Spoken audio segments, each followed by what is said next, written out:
While Theseus sailed home to Athens with Ariadne at his side, King Minos stood in the entrance to his labyrinth, staring into the darkness. The Minotaur was dead, the Athenian tributes had escaped, and his daughter Ariadne had fled with them, betraying her own father. But someone else had betrayed him too. "Bring me Daedalus," Minos commanded. The guards knew better than to hesitate and immediately began their search. Daedalus was the greatest architect and inventor Greece had ever known, able to craft mechanisms of such complexity that they seemed like magic. When Minos had needed a prison for the Minotaur, something inescapable for both the monster and the tributes sent to feed it, he had turned to Daedalus.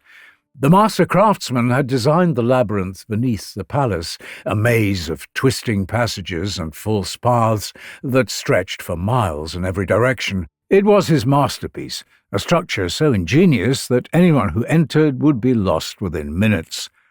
For years, the structure had worked exactly as intended. None who entered ever escaped. That is, until Theseus arrived. When the guards brought Daedalus before him, Minos could barely contain his anger. "You told me you had built a labyrinth that no one could escape, and yet that Athenian boy defeated it with a ball of string. I've half a mind to execute you here and be done with it." "My lord," Daedalus pleaded, "the design was flawless, is still flawless. Please, I will find a way to make sure this cannot happen again." But Minos cared little for his excuses. "Guards," the king said, "take him and his son to the lowest level of the labyrinth.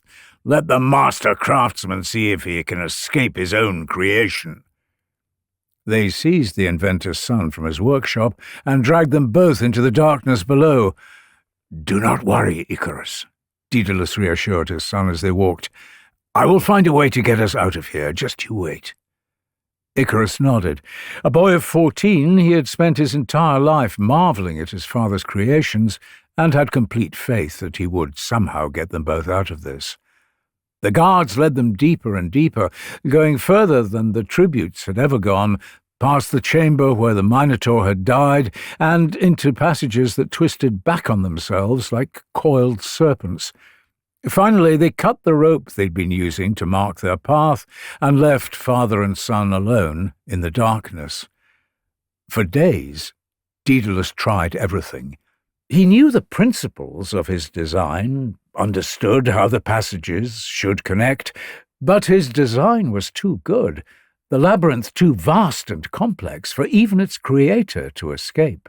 They rationed what little food the guards had left them, drinking water that dripped from the stone walls, with hope beginning to fade. Icarus tried to stay strong, but Daedalus could see the fear growing in his son's eyes. They were going to die down here, trapped in the dark, like the tributes who had come before them. It was Icarus who finally said what they were both thinking. "Father, we're not going to find the way out, are we?" Daedalus sank against a wall, his pride finally breaking. His greatest achievement had become his tomb. Then he looked up at a shaft far above where light filtered down, where birds nested in the high places of the labyrinth. He watched one take flight, disappearing into the brightness far above. "You are right," he said slowly. "We cannot find our way out through the passages. But perhaps we do not need to." He stood, new energy in his voice. "The only way out is up." Over the following days they gathered materials. Feathers that had fallen from where birds nested above, wax from the candles that had been left burning in wall sconces. Daedalus worked with desperation, his clever hands weaving frames from the reeds that grew from cracks in the floor and binding feathers with the wax. Icarus watched in wonder as two great wings took shape. "Will they really work?" "They will," Daedalus said, "but you must listen to me, Icarus. These wings are delicate, only held together with wax. If you fly too high, the sun will melt it and the feathers will come loose. If you fly too low, the sea spray will soak the feathers and weigh them down. You must stay close to me. You must fly the middle path. Do you understand?" "I understand, father," Icarus said eagerly. "Promise me," Daedalus said, his expression grave. "Promise you will be careful." "I promise." When both sets of wings were complete, they strapped them on and stood beneath one of the vertical shafts. Daedalus went first, testing the wings with careful movements, feeling the air catch beneath them. Then, with powerful strokes, he rose up through the shaft, climbing toward the light. Icarus followed, his heart pounding with excitement and fear. They emerged into brilliant sunlight, bursting free from the labyrinth into the open sky above Crete. They were free, finally feeling they could breathe again after days in the damp corridors under the earth.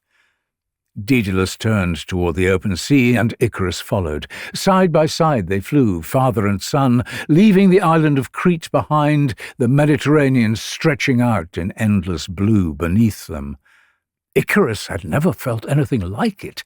The wind rushing past him, the wings responding to his every movement. He was flying, actually flying, like the birds, like the gods.